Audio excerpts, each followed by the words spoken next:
fact, for your new memoir, you've borrowed the title of one of my favorite films ever, the Jill Clayburgh campy "I'm Dancing as Fast as I Can."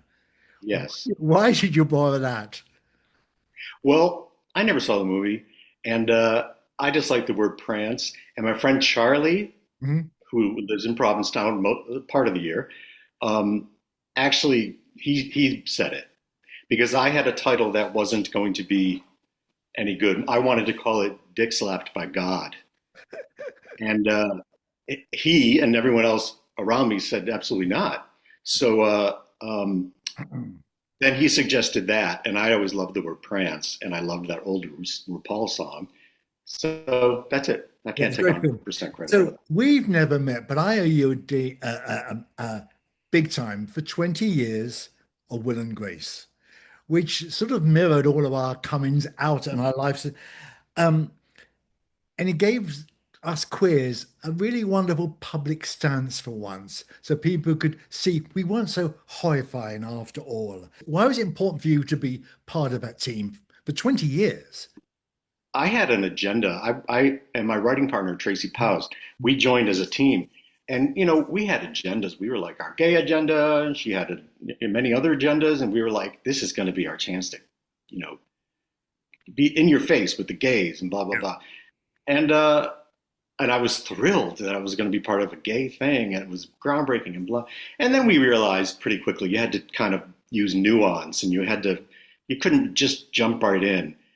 I talk also about this episode we did early on, Will Works Out, Hmm. where Tracy and I were just like, we're going to talk about inner homophobia and Will's inner homophobia because Will is like a passing gay who could pass, and Jack is like a screaming queen, and let's unpack that. And I don't think a 20-minute sitcom can do that justice.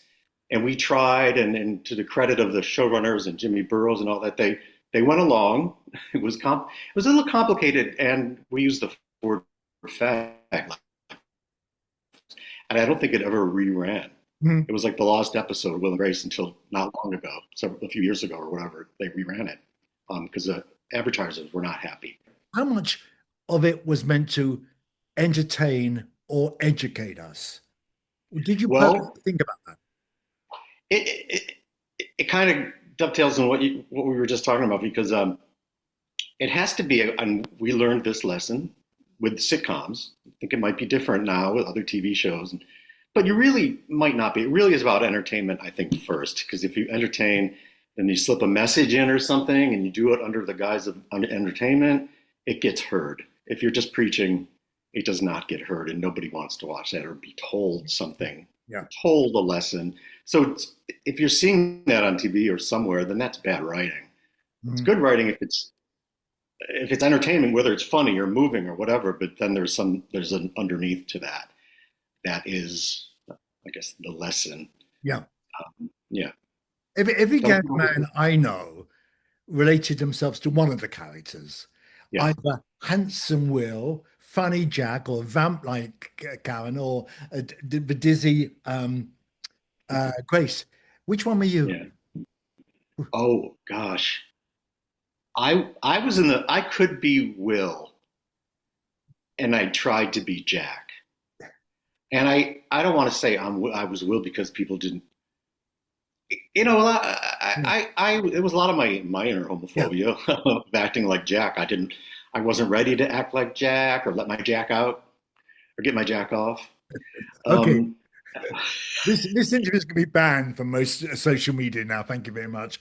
But sorry. see, John, one of the I know many, what many, there are many, many things I loved about Will and Grace, but one of the most important things to me was how they cast great stars for guest stars, like the late great Carrie Fisher, Blythe Danner, Elton John, Bacon, Madonna, Matt Damon, and my very favorite, because I got to interview him, Leslie Jordan. It's one of my favorite interviews of all time.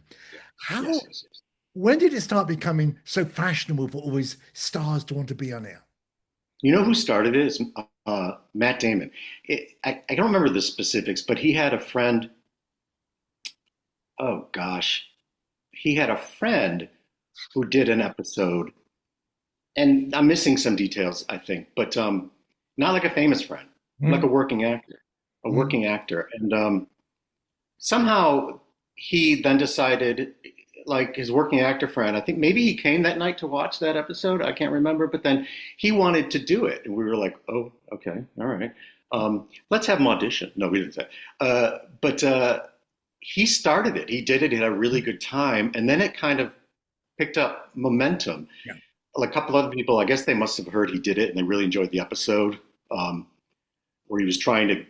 He was a straight guy trying to join a gay man's chorus, One of the best and episodes ever.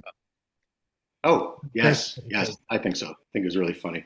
And um and and yeah, and so then I think it started to spiral, and then once it starts, it was hard to stop. But and then we were also it was like time to stop it. It was kind of weird that we were featuring not our four amazing actors. We tried to at the same time, but that we were getting more hype and more press for these famous people. And Cher, she helped move that along too, because she loved the show and she was in love with Sean, I think, maybe literally. What I like was the subject matter you cover, and it seemed to mirror queer life outside and was so relevant at the time. Do you think we could do that now, or has queer life moved on so much? Mhm. When there was a reboot of Will and Grace, I got excited because I thought, okay, now they're in their 50s. We can tell stories about gays in their 50s, and hope that people care on network television. Um, and they did. But I thought we were able to move on, Yeah. and gay life has moved on for better or for worse, I think. And now I think maybe I don't know where it's going right now, and we're all terrified. Yeah. But pre-Trump, it looked like it was I don't even want to say integrating because I hate that word. I kind of liked being different and other and an outlier or something. Mhm. But a lot of people wanted their place at the table, so we got marriage and we got forced to join the military now. When we first started Will and Grace, it was we tried to make Will have a boyfriend or at least date or at least have random sex, a one night stand, whatever. Like, no, it's not allowed by the network. People liked people were watching gays, but they wanted them to be funny, That's interesting. funny only, no other levels, Yeah. not 3 dimensional, not even 2 dimensional, funny. So that was our way in to make them funny.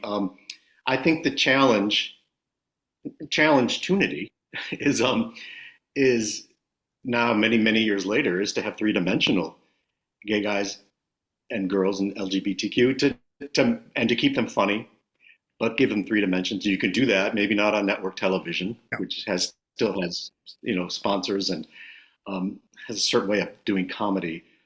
But thank God we got all these other networks and streamers and stuff that we can do stuff like that on. So I think there's still a place for gays to be portrayed and for TV entertainment and other entertainment mediums to follow suit and show all these levels, and they can do it badly too.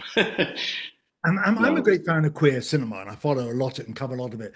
And I'm usually very definite about gay for pay, but somehow Will made it work. You weren't as a gay man offended by a straight man playing a gay man. He made it no, work, and without no. being camp and outrageous. Was that part of a script or part of him?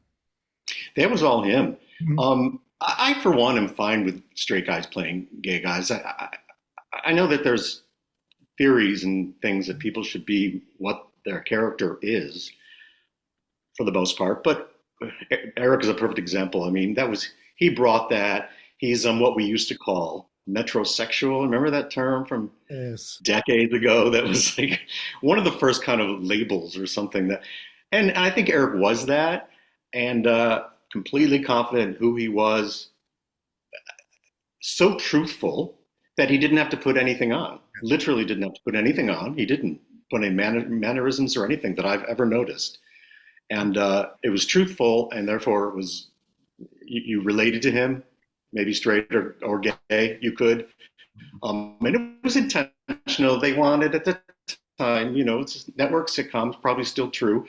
You got to have a straight acting, straight appearing Yeah. lead character, and then your secondary banana could be Screaming Jack or whatever. But that was a formula that we had to do, and it worked. Mhm. So, what dish can we expect from Prancing? Oh, um, no dish. The dish will come in my second book if this one sells. No. You know what? I had a lot of people ask me that when I was shopping it around. That I was told nobody cares. You know, it's a middle-aged gay white guy. Who cares? Unless there's dirt in it. And I thought, I can't do that. I'm not that person. A and B, like, why would I want to put more ugliness out there in the world? Um, but I can tell you some fun stuff. This what I wouldn't call, well, there's one piece of dirt. You may have heard of this dirt too, because I think Eric said it once on a talk show, but I was there for it, and he was correct at what happened. Madonna, Oh, always around yes. Madonna. Do you know the story? No, I don't know, but you got the sense when she was on the program, she wasn't easy. She was not easy. Yeah, 45 minutes late for the table read. yeah. Everyone's sitting. No one's late. It's everyone's professional, and we're all sitting around a giant table with network people and other and blah blah blah and studio and Jim Burrows and the four actors, and we're all waiting 45 minutes. She comes, the door like slams open, and she's in, and people behind her, entourage, and she just goes, I know, I'm late, I don't care. That was like almost a quote, if I can remember correctly. And we were all like, later I thought about that, and I think that was her humor, her attempted humor, because I'm not sure she's the funniest person. Maybe I shouldn't say that, No, but but I I think think that was yeah, but what's that? you that was a good choice to because I sensed the awkwardness of it, but it was a good Oh, sense because it was spot on for us gays. Spot yeah, on. and she the dirt goes on a little bit because she didn't know, she didn't bother to learn anyone's names or anything. And I mean, during the week, I think she went up to Eric at one point, and she said, "What's your name?" Or "What do you do? What do you do on the show?" I can't remember if it was one of those two, but it was like a stupid question. And even if it was again, maybe a joke for her trying to be funny, and Eric goes, you got your script?" And he said, "Turn to page one. That's my name at the top." And it was like, it said Eric Truman played by Will McCormick. I mean, Eric McCormick. Will Truman played by Eric McCormick. And so she was not that nice, but funny. She turned out to be kind of funny. She knew where the joke was. Yeah. So, yeah. We wrote her as Mousy in the thing. We thought it'd be fun to have Madonna and have her play kind of a mousy secretary. She, you can't tell Madonna or really famous people what to wear, what to look like. I mean, just this straight blonde wig, gorgeous. She just looks stunning. And we're like, okay, she's playing a secretary, but you can't tell Madonna what to do. But then during that week, I had a really great moment with her. It wasn't even with her. It was the audience was going crazy. Madonna. They put on. It was between scenes, changing the sets, and they put on Borderline on the Mhm. on the music system, and audience going crazy. And I'm just like, I can't hear it. I went behind a flat to try to like just get my bearings or something, and I saw Madonna. She was like a few feet away from me, but couldn't see me. She was waiting outside her apartment door, to enter for the next scene, and she started dancing to her song. And she was old Madonna dancing to Borderline, like in the video. And I thought, I'm the only one seeing this. No one else in the world has seen this moment or ever will. And I loved how free she was. I don't know, maybe free is not the right word. She's always free. I just love that she was like childlike or something and did that. And I got to see it. So I felt I horrible. have to get off the phone now. I've got to phone Madonna. But thank you. She's right behind me. Very close. Thank you so much for talking to us. And thank you for Will and Grace. It meant so much to so many of us. Oh, thank you for having me. This has been a delight. And I'm sorry that I have a filter on, but maybe I don't. Maybe I just look this good at this time of day. Go to the beach. Bye bye.